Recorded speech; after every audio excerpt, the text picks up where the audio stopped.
Udlule nodokotela umlilo oqubuke esakhiweni sethe North Beach eThekwini namhlanje.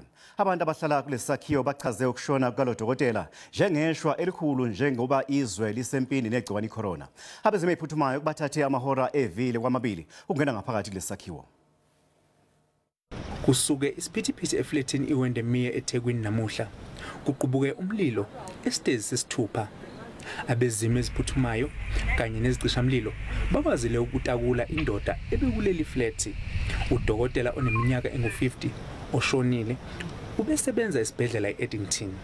Ukuthi siqale kanjani asazi ukuthi siqale kanjani and ubhlungu kakhulu ukuthi khona nosehambile oseshile ngizwa ngathi kuthiwa udokotela uthi useshile ke kubhlungu kakhulu because since kulezi izikhathi zamanje nje khona necorona siyaluza udokotela namanje saqhubeka saluza umunye udokotela ofisha asazi noma mhlawumbe bekhathele khona something abezama ukulenza akuqondakali ukuthi umlilo uqalwe yini. A flat situated in North Beach caught fire and a 50-year-old man was declared dead at the scene while the other sustained injuries on the right arm, shoulder, and the circumstances surrounding the incident are still being investigated. And an inquest docket was opened for investigation at Devon Central Police Station.